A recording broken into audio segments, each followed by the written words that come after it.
Hello students, welcome to my YouTube channel Geography Guru. आज हम पढ़ने और समझने वाले हैं क्लास 8 साइंस विज्ञान की वर्कशीट नंबर 7 यानी कि 7 को। आज की हमारी वर्कशीट बेहद आसान है। आज की वर्कशीट में हम बात करने वाले हैं, समझने वाले हैं फूड पॉइजनिंग की।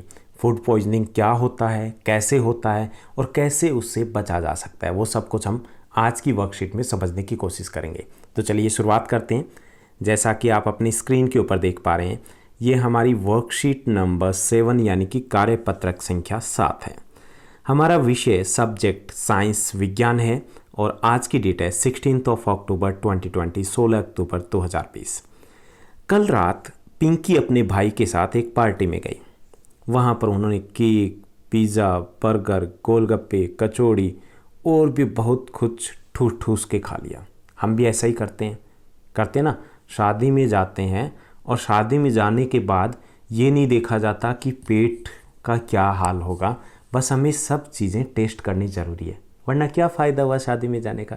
ऐसा ही होता ना, टारगेट बना करके जाते हैं हम तो कि यहाँ से शुरू होंगे और वहाँ तक पूरी जहाँ पर भी चाट लगे उस एक को नहीं छोड़ना। ऐसा ही होता है। हालांकि कई बार पेट मना करने लगता है लेकिन जीभ नहीं मानती और हम लगे रहते हैं। अब ऐसा ही हुआ पिंकी के भाई के साथ। घर वापस आकर उसके भाई के पेट में बहुत तेज़ दर्द होने लगा।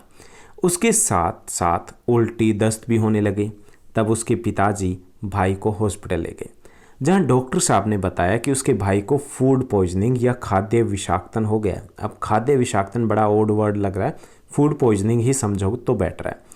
अब पिंकी कहने लगी, खाना तो हमें ऊर्जा देता है, एनर्जी देता है, फिर ये फूड पॉइजनिंग कैसे हो सकती है। चलिए आज हम बात करेंगे कि ये फूड पॉइजनिंग क्या होती है और क्यों होती है। फूड पॉइजनिंग या खाद्य विषाक्त होने पर क्या क्या लक्षण आते हैं। जैसे अगर फूड पॉइजनिंग होती है किसी को तो उल्टी, दस्त, पेट में बहुत तेज़ दर्द, भूखने लगना, कई बार बहुत तेज़ बुखार हो जाना। अब ये कब होते हैं कि ये खाना खाने के 1 घंटे से लेकर के 36 घंटों के अंदर हो सकता है फूड पॉइजनिंग। इसमें ये लक्षण होते हैं, हालांकि इसके लिए कोई मेडिसिन या स्पेशलाइज्ड हॉस्पिटलाइज होने की ज़रूरत नहीं होती। अगर हम थोड़ा लिक्विड ज़्यादा लें, जैसे पानी वगैरह उबाल के पिया जाए या चाय वगैरह पी जाए, तो 2 दिनों में बंदी जो भी है वो फिट हो जाता है। ओके, तो हमें थोड़ा सा ध्यान रखना होता है, थोड़ा सा रेस्ट करना होता है अगर फूड पॉइजनिंग हो जाती है तो।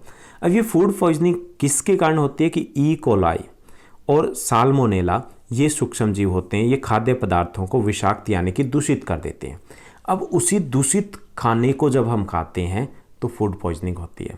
अब खाना दूषित, ये सूक्ष्म जीव पहुंचते कैसे हैं? गंदे हाथों के कारण, हम बिना हैंड वॉश किए अगर खाना पका रहे हैं या खा रहे हैं उसके कारण, किचन में साफ़ सफाई नहीं है उसके कारण, नल का गंदा पानी है उसके कारण हो सकता है, हम बिना धोए फ्रूट या फिर हम सब्जियां वगैरह अगर खा रहे हैं तो उसके कारण हो सकता है।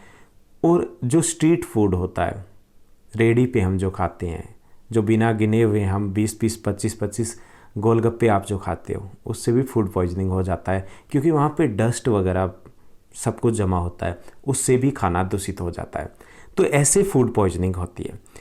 अब फूड पॉइजनिंग से बचने के तरीके क्या है, कैसे बचा जा सकता है? जैसे पहला है कि हमेशा साफ़ और ढका हुआ खाना खाना चाहिए। घर में भी जो खाना है उसको ढक कर रखना चाहिए। दूसरा है कि खाना खाने से पहले और बाद में या खाना बनाने से पहले हमें हाथ जरूर धोने चाहिए, अच्छे से हैंड वॉश करने चाहिए। सब्जियां, फलों को अच्छी तरह से धो करके खानी चाहिए। कच्ची सब्जियां हैं तो उसको भी अच्छे तरीके से हमें पकाना चाहिए, पका करके खाना चाहिए।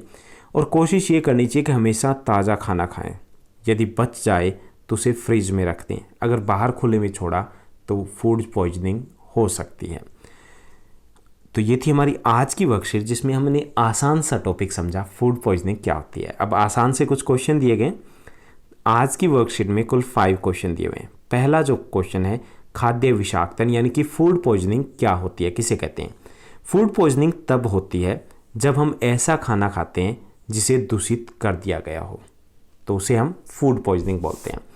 सूक्ष्म जीव द्वारा फूड पॉइजन यानी कि खाद्य है वो दूषित कैसे होता है कि ई कोलाई और साल्मोनेला जैसे सूक्ष्म जीव है वो गंदे हाथों या सफाई की कमी के कारण भोजन को दूषित कर देते हैं, यानी कि भोजन तक पहुंच जाते हैं और इससे खाना दूषित हो जाता है। तीसरा है कि खाद्य विषाक्त हो जाए तो यानी कि फूड पॉइजनिंग हो जाए तो क्या क्या लक्षण दिखाई देते हैं। जैसे उल्टी होनी शुरू हो जाती है, कई बार दस्त भी होते हैं, पेट में बहुत तेज दर्द भी होता है, भूख न लगना, कई बार तेज बुखार होना, तो ये सामान्य से लक्षण हैं, सिम्टम्स हैं। फोर्थ क्वेश्चन है कि 2 ऐसे सूक्ष्म जीवों के नाम लिखिए जो फूड पॉइजनिंग के कारक है, जिनके कारण फूड पॉइजनिंग होती है। तो उन 2 सूक्ष्म जीवों के नाम है ई कोलाई और दूसरा है साल्मोनेला। फिफ्थ क्वेश्चन है हमारा, किन्हीं 4 आदतों को लिखिए जिनको अपनाकर हम फूड पॉइजनिंग से बच सकते हैं। तो पहला तरीका है कि भोजन हमेशा ढक कर रखना चाहिए। दूसरा, खाना खाने से पहले और बाद में हाथ अच्छे से धोने चाहिए। तीसरा है हमेशा ताज़ा खाना खाना चाहिए। और चौथा है सब्जियां और फलों को धोकर खाना चाहिए। तो ये थी हमारी आसान सी वर्कशीट। उम्मीद करता हूँ आपको सब अच्छे तरीके से समझ में आया होगा, आपकी स्टडी बेहद अच्छे तरीके से चली होगी। ऐसे ही पढ़ते रहिए, हमारे साथ भी बने रहिए। इस चैनल को लाइक शेयर सब्सक्राइब ज़रूर कीजिएगा। आपकी क्लास की सभी वर्कशीट है वो 1 दिन पहले इसी चैनल के ऊपर अपडेट कर दी जाती है। तो इस चैनल को आप बेल आइकन के साथ सब्सक्राइब कर लीजिए ताकि आपको नोटिफिकेशन भी मिलता रहे। आज के लिए बस इतना ही। Thank you, bye bye, have a nice day.